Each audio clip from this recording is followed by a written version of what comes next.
बहन की मार्कशीट बहुत अजीब थी। अगर मैं 600 स्कोर करता तो वो 610 ले आती। अगर मैं 610 तक पहुंचता तो वो तुरंत 620 पर शिफ्ट हो जाती। उसका स्कोर हमेशा मुझसे ठीक 10 नंबर ज्यादा रहता था। लेकिन जैसे ही मैं छुट्टी लेके एग्जाम मिस करता, बहन का रिजल्ट एकदम कबाड़ हो जाता। यहीं से मेरा शक यकीन में बदल गया। बहन के मार्क्स पूरी तरह मेरे मार्क्स पर टिके थे, मैं ही उसका बेस पॉइंट था। तभी मेरे दिमाग में एक पागलपन भरा प्लान आया। अगर बोर्ड एग्जाम में मैंने फुल मार्क्स स्कोर कर लिए तो क्या होगा? हम दोनों जुड़वा हैं, पर हमारी लाइफ पैदा होते ही जमीन आसमान जैसी अलग हो गई। वो मास्टर बेडरूम वाले प्रिंसेस रूम में रहती है, जहां गुलाबी लेस वाले पर्दे और इंपोर्टेड साउंड प्रूफ दीवारें हैं।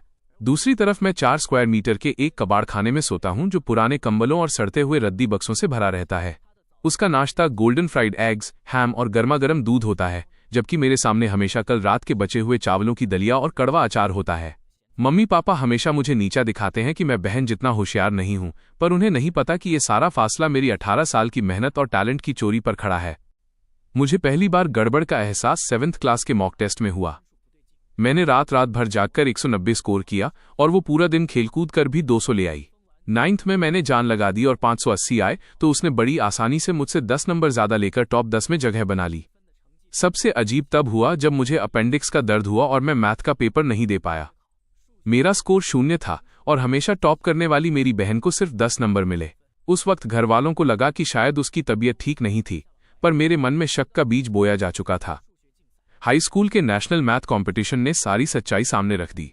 उस कंपटीशन का आखिरी सवाल डेथ ट्रैप माना जाता था, जिसे पूरे स्टेट में शायद ही 5 लोग सॉल्व कर पाते। उस रात टेबल लैंप की हल्की रोशनी में मैंने घंटों घिसाई की और आखिर में सही जवाब निकाल लिया, पर मैंने उसे अपनी फेयर नोटबुक में नहीं लिखा। रफ पेपर पर उस आंसर को देखते हुए मेरे चेहरे पर एक ठंडी मुस्कान आ गई। मैंने दोबारा पेन उठाया और जानबूझकर स्टेप 3 में एक बहुत ही बारीक गलती कर दी, एक प्लस माइनस का साइन बदल दिया। उस गलत लॉजिक से फाइनल आंसर 3 PI आया। मैं देखना चाहता था कि हमेशा मुझे सीढ़ी बनाकर ऊपर चढ़ने वाली मेरी बहन का लक इस बार क्या करता है। अगली सुबह पापा बहुत एक्साइटेड थे। टीचर ने ग्रुप में आंसर की भेजी थी। उन्होंने बताया कि बहन ने न सिर्फ सवाल सॉल्व किया, बल्कि उसका जवाब भी बिल्कुल मैच कर रहा है। मेरा दिल जोर से धड़का। मैंने पापा से रिक्वेस्ट की कि मुझे बहन के स्टेप्स देखने हैं ताकि मैं कुछ सीख सकूं। मम्मी ने तुरंत ताना मारा कि मेरी औकात नहीं है उसका लेवल समझने की। बहन ने भी बड़े घमंड से, जैसे मुझ पर एहसान कर रही हो, अपनी कॉपी मेरे सामने फेंक दी। मैंने पन्ना पलटा और मेरे पैरों तले जमीन खिसक गई। बहन के पहले 2 स्टेप्स मेरी रफ कॉपी की कार्बन कॉपी थे, यहां तक कि वो प्लस माइनस वाली गलती भी वैसी की वैसी थी। लेकिन आखिरी स्टेप में उसने बिना किसी लॉजिक के सारे स्टेप्स जंप किए और डायरेक्ट सही जवाब लिख दिया था। बीच का वो लॉजिक गैप एक ब्लैक होल की तरह था, जो मैथ के हर कानून के खिलाफ था। फिर भी पापा की नजरों में वो जीनियस थी। उसी पल मैं समझ गया, वो कोई टैलेंटेड लड़की नहीं बल्कि एक चोर है। मेरा हर आइडिया, हर कैलकुलेशन किसी जादुई ताकत से उसके पास पहुंच जाता था और सिस्टम उसे जबरदस्ती सही रिजल्ट में बदल देता था। ये घर असल में एक जीनियस फैक्ट्री चला रहा था, जहां मुझे सिर्फ एक सीढ़ी की तरह इस्तेमाल किया जा रहा था। इस थ्योरी को कंफर्म करने के लिए मैंने एक रिस्की एक्सपेरिमेंट शुरू किया। फिजिक्स के क्लास टेस्ट में 10 सवाल मेरे लिए बाएं हाथ का खेल थे, पर मैंने जानबूझकर आखिरी 5 सवाल छोड़ दिए और सिर्फ 50 स्कोर किया। शाम को रिजल्ट आया तो टीचर ने मुझे सबके सामने बहुत जलील किया, पर बहन को गले लगाकर उसकी तारीफों के पुल बांध दिए। उसके बाद से हर एग्जाम में वो मुझसे ठीक 10 नंबर ऊपर रही। मैंने अपने फोन में जो डेटा ग्राफ बनाया था, उसमें 2 पैरेलल लाइंस हमेशा 10 के गैप पर चल रही थीं। मैंने मन ही मन सोचा, अगर तेरी चमक मेरी वजह से है तो मैं तुझे इतनी ऊंचाइयों पर ले जाऊंगा जहां से गिरना मौत से भी बुरा होगा। मैंने खुद को और भी बड़ा लूजर दिखाना शुरू कर दिया। क्लास में मैं सोने का नाटक करता, पर कानों में लगे छोटे ब्लूटूथ ईयरफोन से इंग्लिश लिसनिंग की प्रैक्टिस करता। हाथ में कॉमिक्स होती, पर उसके कवर के पीछे एडवांस लेवल के मैथ प्रॉब्लम्स छिपे होते। जब रात को बहन चैन से सो जाती, तब मैं अंधेरे में बैठकर अपनी तैयारी करता। मुझे हर सब्जेक्ट का स्कोर बड़ी बारीकी से कैलकुलेट करना था, ताकि मैं उसके लिए एक परफेक्ट जाल बिछा सकूं। सिटी लेवल के बड़े टेस्ट में मैंने हिंदी को 105 पर रोका, मैथ में जानबूझकर 140 स्कोर किया और इंग्लिश के निबंध में जानबूझकर स्पेलिंग मिस्टेक्स की। साइंस के हर टॉपिक को मैंने इस तरह कंट्रोल किया कि बहन का स्कोर चमकता रहे पर किसी को शक न हो।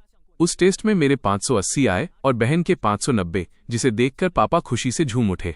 मम्मी उसे चूमती रहीं और मैं बस सिर झुकाकर चुपचाप खड़ा रहा। उस टेस्ट की कामयाबी के बाद बहन की पॉपुलैरिटी आसमान छूने लगी। मीडिया वाले घर आने लगे, उसे मोस्ट ब्यूटीफुल जीनियस का टैग मिल गया। उसने अपने कमरे को स्टूडियो बना लिया। ब्रांडेड कपड़े पहनकर कैमरे के सामने वो मेरी लिखी हुई लाइनें बोलती। उसने सोशल मीडिया पर लाइव स्ट्रीम शुरू कर दी, जहां वो मेरे रफ पेपर से आंसर कॉपी करके दिखाती। एक रात की कमाई ही 50,000 तक पहुंच गई। वो पूरी तरह से पैसे और शोहरत के नशे में डूब गई। उसने घर वालों से जिद करके अपना स्टडी रूम फिर से रिनोवेट करवाया और मेरा कबाड़ खाना भी अपने काम के लिए खाली करवा लिया। मुझे बालकनी में एक फोल्डिंग बेड पर शिफ्ट कर दिया गया। एक बार लाइव स्ट्रीम में किसी ने उसके लॉजिक पर सवाल उठाया कि वो एक खास थ्योरम गलत तरीके से इस्तेमाल कर रही है। बहन डर गई, पर मैंने पास जाकर धीरे से एक हिंट दी जो उसने फौरन बोल दी। लोग फिर से उसे जीनियस मानने लगे, पर उसकी आंखों में मेरे लिए आज भी वही नफरत और इस्तेमाल करने वाला भाव था। धीरे धीरे घर के सारे पैसे उसकी अय्याशियों में खर्च होने लगे। ब्रांडेड मेकअप और महंगे कपड़ों के चक्कर में बैंक बैलेंस जीरो हो गया। फिर घर वालों ने मेरा खर्च काटना शुरू कर दिया और आखिर में मुझे घर से बाहर का रास्ता दिखा दिया गया। मेरे पास एक कन्वीनियंस स्टोर में रहने के अलावा कोई रास्ता नहीं था।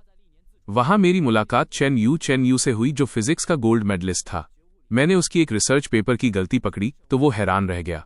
उसने मुझे अपनी लैब का एक्सेस कार्ड दिया ताकि मैं लाइब्रेरी और इंटरनेट यूज कर सकूं। उस कार्ड को हाथ में लेकर मेरा हौसला बढ़ गया। अब मेरे पास दुनिया भर की नॉलेज का एक्सेस था, जो मेरे प्लान को और भी खतरनाक बना सकता था। पर ठीक बोर्ड एग्जाम से एक दिन पहले मुझे 39.8 डिग्री का तेज बुखार हो गया। जब मैं लड़खड़ाते हुए घर पहुंचा तो मम्मी ने मेरा हाल पूछने के बजाय मुझे फटकार दिया कि मेरी बीमारी कहीं बहन को न लग जाए। उन्होंने मुझे बालकनी के दरवाजे बंद करके वहीं पड़े रहने को कहा। उस रात मैंने बहुत दर्द सहा, पर मैं जानता था कि मुझे हार नहीं माननी है। बोर्ड एग्जाम ही वो जगह है जहां मैं उसे आसमान से जमीन पर पटकूंगा। सुबह तक बुखार थोड़ा कम हुआ, पर कमजोरी बहुत थी। फिर भी मैं स्कूल पहुंचा और फिजिक्स का पेपर सामने देखते ही मुझे वो सारे जख्म याद आ गए जो इस परिवार और बहन ने मुझे दिए थे। मेरे सारे दर्द, अपमान और गुस्से का ज्वालामुखी अचानक फट पड़ा। अब मैं जानबूझकर गलतियां नहीं करना चाहता था, बल्कि अपने अंदर की उस आग को कागज पर उतारना चाहता था। अपनी असली ताकत दिखानी थी। बस उसी पल मैंने फैसला कर लिया और मजबूती से पेन थाम लिया। पेन जैसे ही कागज पर चला, सवालों के जवाब किसी झरने की तरह बहने लगे। सारे कॉन्सेप्ट्स और लॉजिक मेरे दिमाग में इतने साफ थे कि एक पल के लिए भी हाथ नहीं रुका। 2.5 घंटे का पेपर मैंने सिर्फ 1 घंटे में खत्म कर दिया। पूरी आंसर शीट भरी हुई थी। हैंडराइटिंग में एक अजीब सी धार थी, जैसे हर शब्द में गुस्सा भरा हो। एक एक स्टेप सटीक था और हर जवाब एकदम सही। पेन नीचे रखकर मैंने अपनी कॉपी देखी। मन में गजब की शांति थी। मुझे पता था कि इस बार मेरी वजह से मेरी बहन एक ऐसा चमत्कार करेगी जो पहले कभी नहीं हुआ। और हुआ भी वही। जब रिजल्ट आया तो पूरे स्कूल में हड़कंप मच गया। बहन का स्कोर 745 था, जिसने पूरे स्टेट के मॉक टेस्ट के इतिहास के सारे रिकॉर्ड तोड़ दिए थे। वो रातों रात सबकी नजरों में आ गई। बड़े बड़े कॉलेजों के प्रोफेसर्स घर के चक्कर लगाने लगे। मम्मी पापा का लालच अब 7वें आसमान पर था। उन्होंने स्कॉलरशिप के सारे ऑफर ठुकरा दिए, क्योंकि उन्हें यकीन था कि बहन स्टेट टॉपर बनेगी। उन्होंने अभी से ही होटल में 50 टेबल की ग्रैंड पार्टी बुक कर दी थी। बोर्ड एग्जाम के पहले दिन सेंटर के बाहर पेरेंट्स का हुजूम था। पापा ने एक आलीशान लिमोजिन रेंट पर ली थी। बहन के उतरते ही रिपोर्टर्स ने उसे घेर लिया। माइक उसके चेहरे के पास थे, जबकि मैं अपना पुराना बैग टांगे भीड़ को चीरता हुआ चुपचाप एग्जाम हॉल के अंदर चला गया। हिंदी के पेपर के दौरान हॉल में ऐसी शांति थी कि सिर्फ पन्ने पलटने की आवाज आ रही थी। मैंने एक गहरी सांस ली और लिखना शुरू किया। निबंध का टॉपिक था निशान, जो जैसे मेरे लिए ही बना था। शब्दों का फ्लो इतना जबरदस्त था कि मैंने एक बेहतरीन आर्टिकल लिख डाला। मैंने लिखा, लोग अक्सर फूलों की खूबसूरती की तारीफ करते हैं, पर उन जड़ों को भूल जाते हैं जो जमीन के नीचे दफन है। अंधेरे में रहने वाली इन जड़ों को न सिर्फ अकेलापन सहना पड़ता है, बल्कि मिट्टी के भारी दबाव में दम भी घुटता है। पर यही दबाव जीवन का रस निकालता है, जिससे ऊपर की दुनिया महकती है। लेकिन जब फूल ये सोचने लगे कि वो सिर्फ धूप के सहारे जिंदा है, तब वही जड़ अंधेरे में बैठकर एक ठंडी मुस्कान मुस्कुराती है। मैंने शब्द सीमा का ध्यान रखा और आखिरी की कुछ लाइनें जानबूझकर थोड़ी उदास रखीं, ताकि बहुत ज्यादा बढ़ चढ़कर न लगे। इधर पहली रो में बैठी मेरी बहन का दिमाग पूरी तरह ब्लैंक था। उसे मुहावरे और कविताएं किसी एलियन भाषा की तरह लग रहे थे। जब वो हार मानने वाली थी, तभी उसकी रीढ़ में एक अजीब सी झंझनाहट हुई। उसका हाथ अचानक अपने आप चलने लगा, जैसे कोई और उसकी मांसपेशियों को कंट्रोल कर रहा हो। उसने वही सब लिखा जो मैंने लिखा था, वही शब्द, वही गहराई, जिसे वो खुद भी नहीं समझ पा रही थी। दोपहर का मैथ का पेपर असली खेल था, जिसमें कॉलेज लेवल के सवाल थे। मैं एक डीप फोकस मोड में चला गया, जहां दुनिया गायब हो गई और सिर्फ नंबर्स और लॉजिक के तार आपस में जुड़ रहे थे। मैं एक सटीक मशीन की तरह सवाल सॉल्व करता गया। आखिरी बड़े सवाल के लिए मैंने 5 सेकंड का पॉज लिया और एक बहुत ही रेयर मेथड से उसे सॉल्व किया, नॉर्मल तरीका नहीं बल्कि ज्योमेट्रिकल मॉडल बनाकर उसे आसान बना दिया। दूसरी तरफ बहन पेपर देखकर सुन्न पड़ गई थी, पर किसी साए की तरह उसका हाथ चला और उसने 3 लाइनों में पूरा सॉल्यूशन लिख दिया। अगले कुछ दिनों तक मैंने अपना पूरा दबदबा बनाए रखा। फिजिक्स में माइक्रो कैलकुलेशन, केमिस्ट्री में कार्बन चेन का स्ट्रक्चर और बायो में जेनेटिक्स के मुश्किल सवाल, सब कुछ मेरे दिमाग में सेट था। मैं सिर्फ आंसर नहीं लिख रहा था बल्कि पेपर बनाने वाले को चैलेंज कर रहा था। शाम के 5 बजे जैसे ही इंग्लिश का पेपर खत्म होने की घंटी बजी, मैंने अपना पेन नीचे रख दिया। उसी पल हवा में जैसे कोई अदृश्य धागा टूट गया। वो कनेक्शन जो सालों से मेरी बहन को मेरी मेहनत और आत्मा से जोड़े हुए था, हमेशा के लिए बंद हो गया। हॉल से बाहर निकलते ही सुनहरी धूप मेरा स्वागत कर रही थी। हजारों स्टूडेंट्स खुशी से चिल्ला रहे थे, किताबें फाड़कर हवा में उड़ा रहे थे। मैं न तो चिल्लाया, न ही मैंने कुछ फाड़ा। मैं बस सुकून से चल रहा था, जैसे बादलों पर पैर रख रहा हूं। बहन को लोगों ने घेर रखा था। वो लाल चेहरे के साथ कॉन्फिडेंस में थी कि इस बार तो फोड़ दिया है। मैं भीड़ के अपोजिट डायरेक्शन में शहर के दूसरे कोने की तरफ निकल गया। मेरी आंखों में एक ठंडी चमक थी। मैं अपनी उस पुरानी दबी कुचली जिंदगी को पीछे छोड़ चुका था। बहन, अब तेरा काउंटडाउन शुरू होता है। एग्जाम के 1 हफ्ते बाद हमारे घर के बाहर रेड कारपेट बिछा था। सीढ़ियों पर लाइटें और गुब्बारे लगे थे। बहन अब दोपहर तक सोती और उठकर अपनी आंसर की मिलाती। उसने कॉन्फिडेंस के साथ कह दिया कि मैथ में फुल मार्क्स हैं और टोटल 740 के पार जाएगा। पापा ने एक्साइटमेंट में पार्टी की बुकिंग 50 से बढ़ाकर 80 टेबल कर दी। वो पूरे खानदान और दोस्तों के सामने अपनी गॉड ऑफ स्टडीज बेटी का दिखावा करना चाहते थे। रिजल्ट के दिन होटल का हॉल किसी ऑस्कर अवार्ड फंक्शन जैसा सजा था। महंगी लाइटें और आलीशान खाना, सब कुछ टॉप क्लास था। सामने की बड़ी स्क्रीन रिजल्ट की वेबसाइट से कनेक्टेड थी और कैमरे चारों तरफ लगे थे। सब बहन के टॉपर बनने का इंतजार कर रहे थे।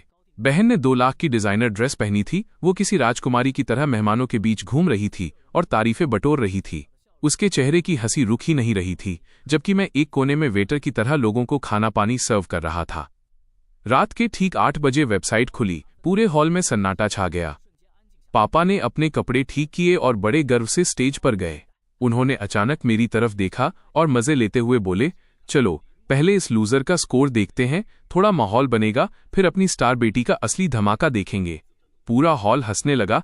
किसी को मुझसे कोई उम्मीद नहीं थी। मैं बहुत शांत तरीके से स्टेज की तरफ बढ़ा। मेरी चाल में एक अलग ही लेवल का कॉन्फिडेंस था। मैंने अपना रोल नंबर डाला। स्क्रीन पर 2 सेकंड के लिए लोडिंग हुई और फिर धमाका हुआ।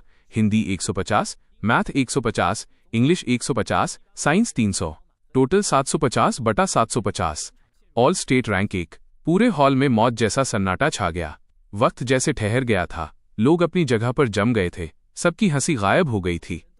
पापा का चेहरा सफेद पड़ गया। उन्हें समझ नहीं आ रहा था कि क्या हुआ। किसी के हाथ से चम्मच गिर गया तो उसे पता तक नहीं चला। कोई सोच भी नहीं सकता था कि जिसे सब कबाड़ समझते थे वो पूरे स्टेट का टॉपर बनेगा। मैंने धीरे से माइक उठाया और कहा, मेरा तो देख लिया, अब आज की असली हीरोइन को बुलाते हैं। मैं थोड़ा पीछे हटा और बहन को इशारा किया। बहन स्टेज के नीचे खड़ी थी। उसका चेहरा पीला पड़ चुका था, होंठ कांप रहे थे और पैर लड़खड़ा रहे थे। सैकड़ों लोगों की नजरों के बीच वो किसी कठपुतली की तरह स्टेज पर आई। उसका हाथ इतना कांप रहा था कि वो रोल नंबर भी टाइप नहीं कर पा रही थी। मैंने उसके कान के पास झुककर इतनी धीरे से कहा कि सिर्फ उसे सुनाई दे, बहन, तुझे मुझसे ऊपर उड़ना था ना?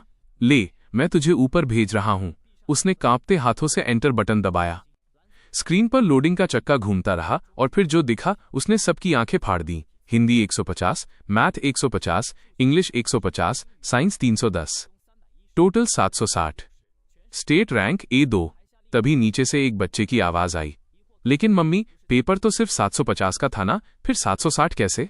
पूरा हॉल शोर से गूंज उठा। लोग चिल्लाने लगे कि ये गड़बड़ है, शायद किसी हैकर ने मार्क्स बदल दिए हैं। बहन उस नंबर को देखकर पूरी तरह टूट गई। वो पागलों की तरह पेज रिफ्रेश कर रही थी, पर वो चुभने वाला 760 वहीं जमा हुआ था, जैसे नरक से कोई उसका मजाक उड़ा रहा हो। तभी टॉप यूनिवर्सिटी के एडमिशन ऑफिसर गुस्से में अपनी जगह से खड़े हो गए। बोर्ड एग्जाम के सिस्टम में ऐसी बचकानी गलती नामुमकिन है। मैंने ठंडी मुस्कान के साथ कहा, सिस्टम खराब नहीं है, खराबी नियमों में है। इस घर का नियम है कि मैं जितना भी स्कोर करूं, इसे मुझसे 10 नंबर ज्यादा ही लाने हैं। मैंने 750 स्कोर किया, इसलिए इसका स्कोर 760 होना ही था। ये है वो गॉड जिसे आप लोगों ने बनाया है, दूसरों का खून चूसने वाला और झूठे कायदों पर खड़ा एक मॉन्स्टर। तू झूठ बोल रहा है, मम्मी चिल्लाते हुए स्टेज पर आईं। उनकी आंखों में पागलपन था। वे मुझे मारने झपटी, पर मैं हल्का सा साइड हट गया। वे अपना बैलेंस खो बैठीं और बड़ी स्क्रीन के नीचे गिर गईं। उनकी महंगी ड्रेस धूल में सन गई और बाल बिखर गए। वे बेहद लाचार दिख रही थीं। मैं हंसा। मेरी हंसी में एक अजीब सा दर्द और ठंडक थी। जमीन पर गिरी माँ, डरे हुए पिता और चीखती हुई बहन को देखते हुए मैंने एक एक शब्द साफ कहा, मम्मी, आपको पता है 750 लाना कितना मुश्किल है? मुझे एक एक सवाल के सही और गलत होने को कंट्रोल करना पड़ा। इन 3 महीनों में आपने उसे बादाम पिस्ता खिलाया और मुझे कल रात के बचे चावल। उसे 2 लाख की ड्रेस दिलाई और मुझे बालकनी का फोल्डिंग बेड। आप लोग उसके नखरे उठाते रहे और मुझे ताने देते रहे। मैं सहता रहा, हर दिन सहता रहा, सिर्फ आज के लिए, ताकि आप लोगों के इस जीनियस वाले सपने को अपने हाथों से कुचल सकूं और आपको पता चले कि आसमान से कीचड़ में गिरना कैसा होता है। मैंने पेन ड्राइव कंप्यूटर में लगा दी। स्क्रीन पर वो वीडियो चलने लगे जो मैंने चुपके से रिकॉर्ड किए थे। बहन लाइव स्ट्रीम में मेरे रफ पेपर से आंसर कॉपी कर रही थी और कोने में मेरी परछाई दिख रही थी। पापा मुझे कमरे में बुलाकर धमका रहे थे कि एग्जाम में गलत आंसर लिखना ताकि बहन आगे रहे। मम्मी मुझे 39.8 बुखार में कमरे से बाहर निकाल रही थीं ताकि उनकी लाडली बीमार न पड़ जाए। दिखावे की सारी परतें उतर गईं। वो जीनियस लड़की और प्यारे माँ बाप का असली चेहरा सबके सामने आ गया। हॉल में मौजूद लोग अब नफरत से उन्हें देख रहे थे। लोग फोन से वीडियो बना रहे थे। बहन अपनी असलियत दुनिया के सामने देखकर दिमागी तौर पर पूरी तरह टूट गई। वो चेहरा छिपाकर पागलों की तरह हॉल से बाहर भाग गई। मम्मी पापा भी रोते चिल्लाते उसके पीछे भागे। पीछे छोड़ गए तो बस एक तमाशा। तभी ऑफिसर स्टेज पर आए और मुझसे बोले, अगर तुम्हारा 750 का स्कोर सच है तो बिना शक तुम इस स्टेट के असली टॉपर हो। मैंने शांति से कहा, अब चेक करने की जरूरत नहीं है। उसका 760 का स्कोर जल्द ही गायब हो जाएगा, क्योंकि इस खेल का असली खिलाड़ी अब और नहीं खेलना चाहता। मैंने पेन ड्राइव निकाली और बिना पीछे मुड़े हॉल से बाहर निकल गया। बाहर रात की ठंडी हवा चल रही थी। मैंने नदी के किनारे बैठकर एक बियर खोली और पानी की लहरों को देखते हुए कहा, अब आज़ादी है। 18 साल का बोझ और वो सारा अपमान उस बहते पानी के साथ बह गया। जैसा मैंने सोचा था वैसा ही हुआ। एजुकेशन डिपार्टमेंट ने 760 स्कोर को फर्जी घोषित कर दिया। जांच में सालों की धोखाधड़ी सामने आ गई। बहन का रिजल्ट कैंसिल कर दिया गया और उसे 3 साल के लिए ब्लैकलिस्ट कर दिया गया। उसके सारे मेडल और तारीफें मिट्टी में मिल गईं। पापा ने जो कर्ज लेकर दिखावा किया था, उसकी वजह से वे पूरी तरह बर्बाद हो गए। उन पर धोखाधड़ी का केस हुआ और पुलिस उन्हें पकड़ ले गई। घर नीलाम हो गया और मम्मी सदमे में पागल जैसी हो गईं। बहन को मेंटल हॉस्पिटल भेजना पड़ा, जहां वो आज भी दीवारों से कहती रहती है कि वही असली टॉपर है। 1 महीने बाद मेरे हाथ में देश की सबसे बड़ी यूनिवर्सिटी का एडमिशन लेटर था। वो लाल रंग का लिफाफा और सुनहरे अक्षरों में मेरा नाम, यही मेरी असली जीत थी। मैं आखिरी बार उस पुराने टूटे हुए घर में गया। मम्मी मुझे देखते ही फिर चिल्लाने लगी, तूने मेरी बेटी को बर्बाद कर दिया, तूने हमारा घर उजाड़ दिया।